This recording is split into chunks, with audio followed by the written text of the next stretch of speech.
A 13-year-old is accused of fatally stabbing another minor. Now the victim's family is suing the Chester County School District and the South Carolina Department of Social Services for negligence that led to the death.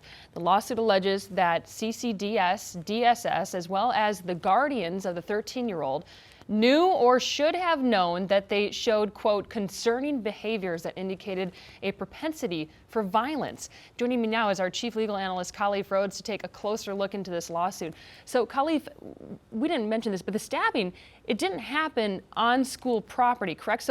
So why would the district be involved in this? Yeah, I'll be honest with you. I read this entire complaint, and to your question, yes, it did not happen at the school. It happened in the vehicle. And so I'm not sure how you're making the connection, that but-for connection to the school district and even to DSS for that matter. I can see for the parents connection. I think that logically makes sense. But if you're attempting to make a connection to the school, I'm not sure how you make that leap. And the reason I say that is because this is a wrongful death claim, right?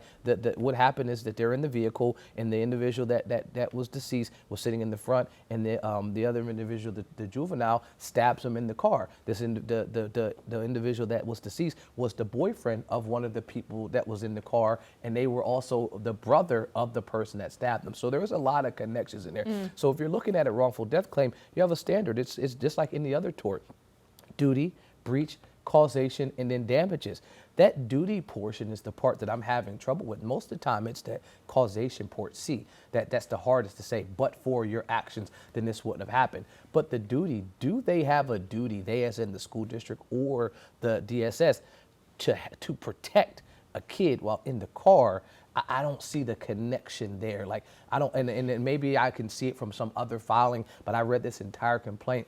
I'm not seeing how you make me have a duty, me as the school district, to protect or to notify you as the person sitting in the car that is deceased. And this is unfortunate, let's be clear. Right. Oh, but obviously. I don't know if they owe a duty to him to protect him in that situation. Unless there was something that just kept happening at school that should have been brought up. But you would think too, we mentioned the guardians to start this. I don't know if that's actually the parents or if this kid is under guardianship of someone else, but what kind of responsibility do they have in all of this? I mean, there's claim against them as well, and so those are the folks that are listed in here. You got DSS, you got the school district, and you have those guardians. But I think that would probably be, if I'm looking at this from a 50-foot view, are the only folks that could have some type of culpability, and it's the grandparent in this situation, and it's the mother of the child. Those are the two other individuals that are listed. But even if you could say I did have a duty, right, and you could say I breached that duty, the causation is also going to be an issue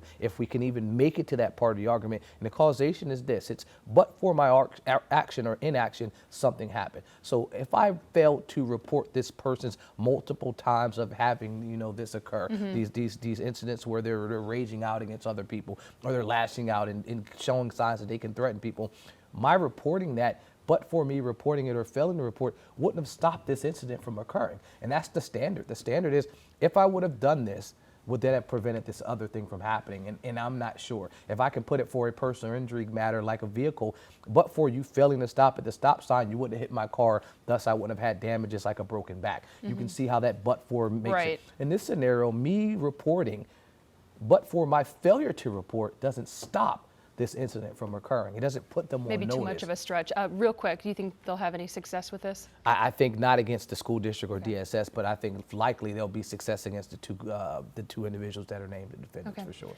Khalif, thank you for breaking that down. Appreciate it.